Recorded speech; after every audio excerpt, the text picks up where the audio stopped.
Went into today's interview in the White House Blue Room expecting a commander-in-chief eager to push Congress to authorize the use of military force. But instead I found a president ready to put the vote and the strike on hold while he gives more time for diplomacy. Mr. President, thanks for talking with us. Thank you so much. Syrian President Assad says there will be repercussions if there's a U.S. military strike, that we should, quote, expect everything. You keep talking about limited, targeted military action, but the fact is you don't know what happens after you order a strike. Well, actually, we know what Assad's capabilities are. And, you know, Mr. Assad's military capabilities are significant compared to a bunch of opposition leaders, many of whom are not professional fighters.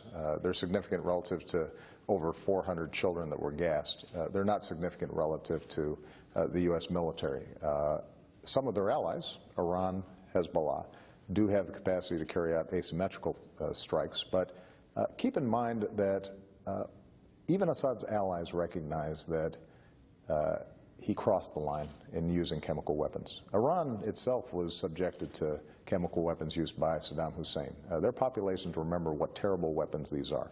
There is a reason why almost the entire international community has signed a ban on chemical weapons, even during hot wars. And it's because they're indiscriminate. And so my narrow concern right now is making sure that Assad does not use those chemical weapons again. And you know, we've seen some indications from the Russians as well as the Syrians today that they may be willing to look at the prospect of getting those weapons under control, perhaps even international control, and getting them out of there where they could be vulnerable to use by anybody. And that's something that we're going to run to ground over the next couple of days. Well, let me ask you about that, because there has been this interesting development today.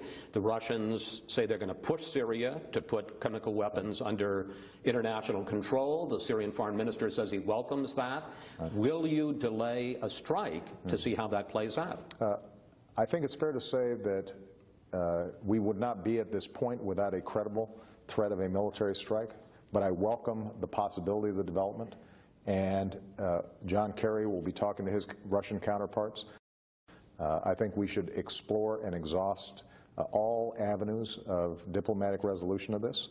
But I think it's important for us to keep the pressure on and to quote, or to paraphrase at least, a former U.S. President, Ronald Reagan. It's not enough just to trust. I think we're going to have to verify. So the question is, can we construct something that allows the international community to have confidence that these terrible weapons will not be used So again? would you delay a congressional vote until you see where this goes? Well, I think that in discussions with members of Congress, what we've said to them is that there's a reason why I slowed this thing down to allow for a congressional debate. Part of it was because given that the threat was not direct and imminent to the United States, despite me believing I have the authority to take action, I thought it was best for us to actually have this debate, because we've gone through a lot of war and people are frankly suspicious of a lot of decisions. But sir, if we have limited time, I just want to ask, will you delay a vote?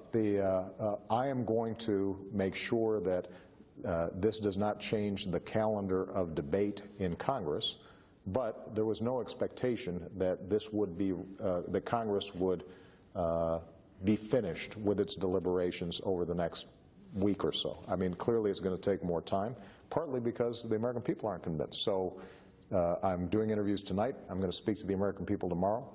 A debate will begin in Congress over the next several days. But you think that's going to go over a couple of weeks? I do believe that it's going to take some time. But look, you know, Chris, you guys have polls and you do head counts, and right now the American people are not persuaded.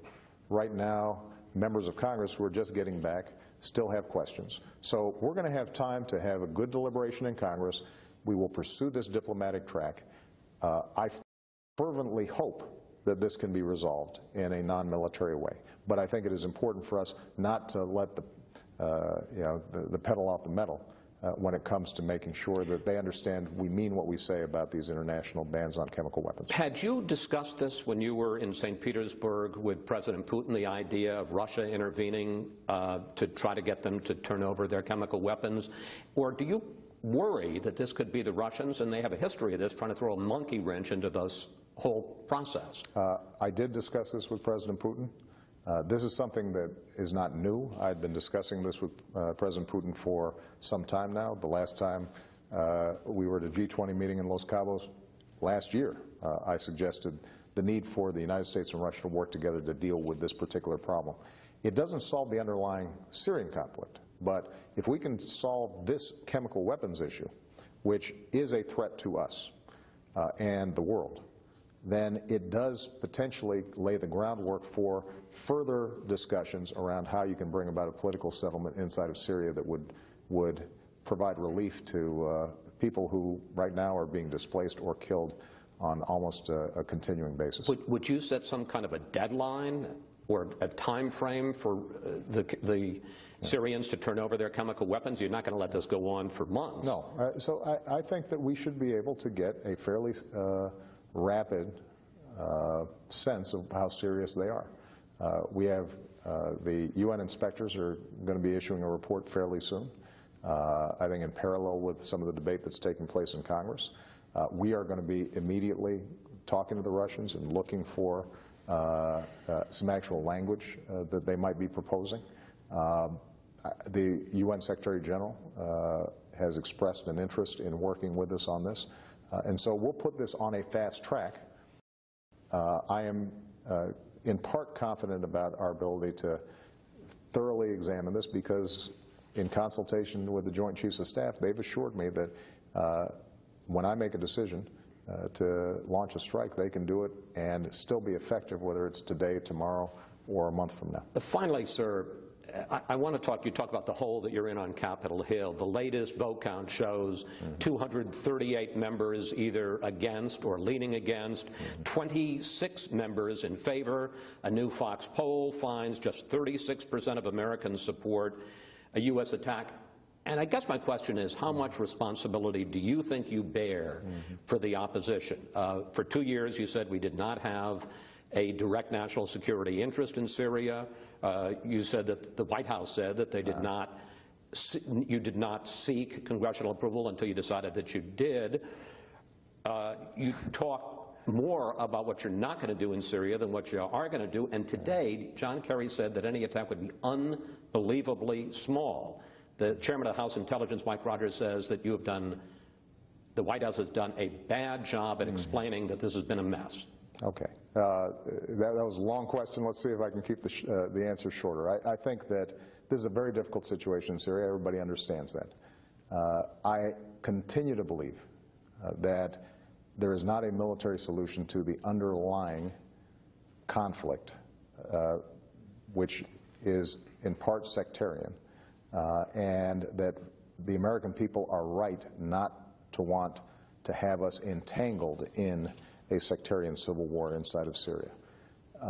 But I have also been consistent in saying that the ban on chemical weapons is something that does affect our interests directly. That has been a consistent position. I have not changed it.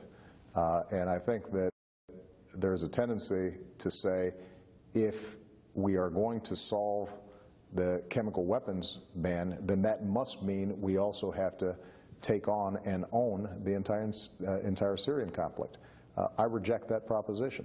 I think that we, as we're seeing now in these international discussions with the Russians and potentially the Syrians, there is a way for us to preserve a ban against the worst weapons that threaten our troops, that threaten people around the world, that threaten in terms of proliferation,